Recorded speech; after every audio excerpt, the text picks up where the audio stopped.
Mesdames et messieurs, bonjour, bonsoir. Je suis PF pour LTLT Lakers tout le temps, la chaîne francophone des Lakers. Dans l'émission d'aujourd'hui, je vais vous parler de l'homme qui, à mon sens, peut faire basculer les Lakers dans une autre dimension.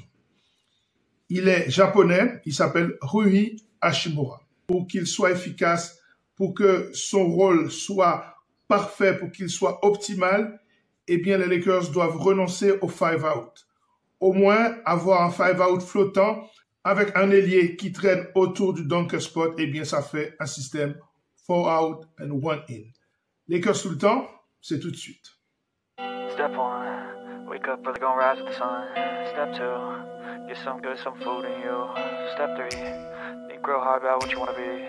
Step 4, everybody just do your thing. Wake up, today's gonna be a good day. Wake up, today's gonna be a good day.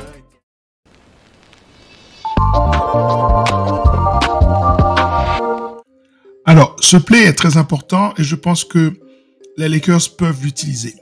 Denver l'utilise à merveille. Ici, on va dire que c'est Murray qui est ici sur le poste 1. Et en général, il fait ce travail avec Jokic, le poste 5. C'est un 15 en pick and roll, en high pick and roll en tête de raquette.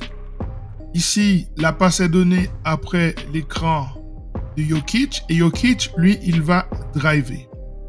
Quand il arrive ici, il est face à son interlocuteur, le 5 de l'équipe adverse, qui va forcément monter et il va faire une passe au-dessus pour Gordon. Bon, je mets 3 ici, mais en fait, c'est un 4 chez Denver. C'est parce que j'anticipe déjà que ce sera Rui Hachimura dans le cadre des Lakers, qui va quitter son poste de côté et qui va venir se présenter ici dans le short corner.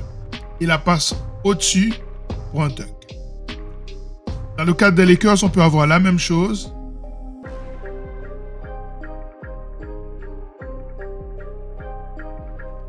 Alors, dans le cas de Denver, voilà exactement le play. Murray, Jokic et Gordon qui se présentent dans le dunker spot. Voilà, il place l'écran ici en tête de raquette. La passe est faite, il drive un peu et puis une fois que la défense sort, la balle au-dessus pour Gordon. Ce qui est important, c'est de comprendre que nous ne sommes pas forcément dans le pick and roll. Ça peut être n'importe quel drive. Du moment que Gordon coupe dans la raquette, il propose une solution à l'attaque. La passe peut arriver et Gordon va se présenter dans le dos de la défense.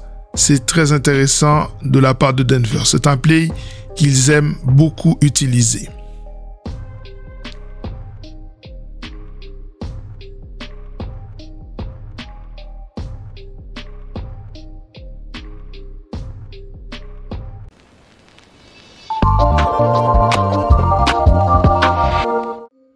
Le 5-out ou le fer à cheval.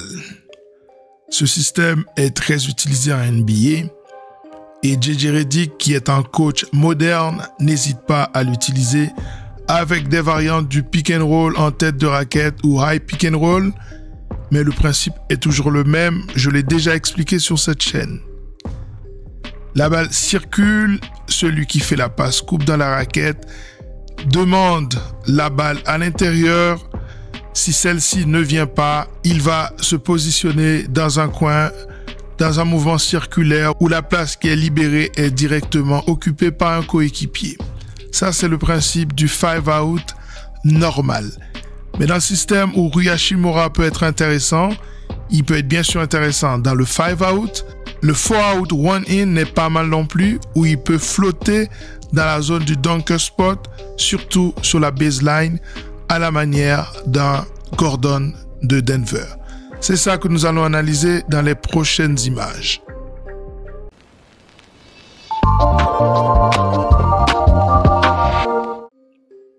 On peut tout aussi bien imaginer ce play dans le cadre des Lakers avec une combinaison entre le 1 et le 5. Ça peut être Anthony Davis dans le poste 5 ou LeBron James et Hachimura qui va chercher la balle de l'autre côté dans le dunker spot pour un dunk. Donc on peut imaginer aussi le 1 associé avec le 4 et la même action. L'écran est posé ici. Le 1 bouge de ce côté-ci, fait une passe au 5 qui peut faire un lob pour le 3 ou simplement une passe au sol. Voici une action qui illustre bien cette mise à disposition de Rui Hachimura dans le dunk spot. Ici, c'est un pick and roll Eddie Reeves. Eddie reçoit la balle et la passe, elle est très belle puisque Rui Hachimura s'est retrouvé très rapidement sur ce spot-là. Ce qui est intéressant, c'est que c'est face à Denver. C'est le play de Denver qui est utilisé contre lui. Ici, LeBron sort en curl après un écran posé par Austin Reeves et Rui Hachimura se présente directement dans le dos de la défense. Je pense vraiment que JJ Redick doit beaucoup plus l'utiliser dans ce secteur-là.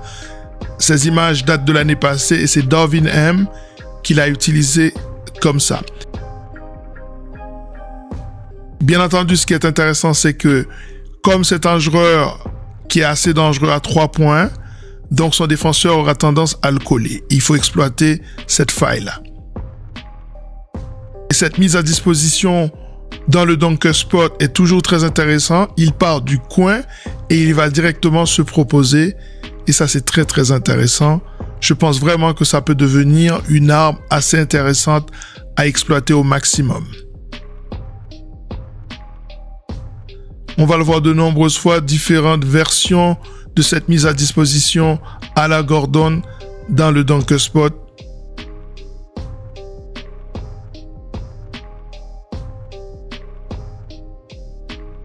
Et si vous allez voir le match face à Nola l'année passée, tant en in-season tournament qu'au moment du play-in tournament, eh bien, Rui Hachimura a été très bien utilisé par Darvin Ham dans ce secteur-là.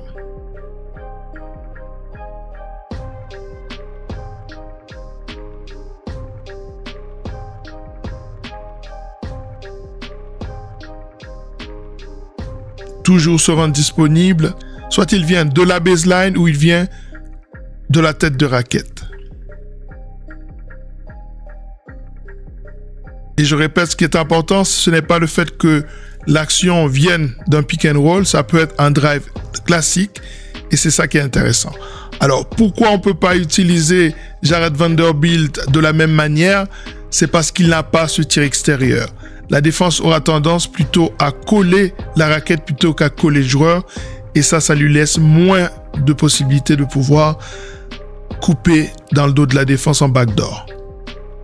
Encore une fois, celui qui fait la passe doit être un bon passeur, puisque la passe doit se faire dans le bon timing pour que le joueur ait le temps de passer de son spot à 3 points à son spot dans la peinture.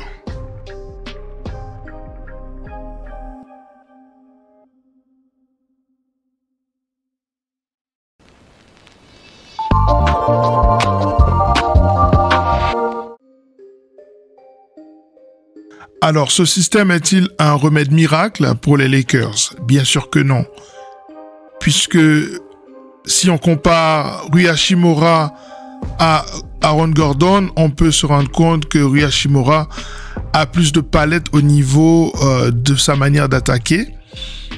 Autrement dit, je dirais qu'au niveau de ses qualités d'attaquant, il est beaucoup plus complet. D'abord, c'est un joueur qui est capable de scorer dans les 3 secteurs du jeu. On vient de le montrer que dans le dunker spot, il est assez efficace. Il faut se rappeler que son mid-range est assez dévastateur.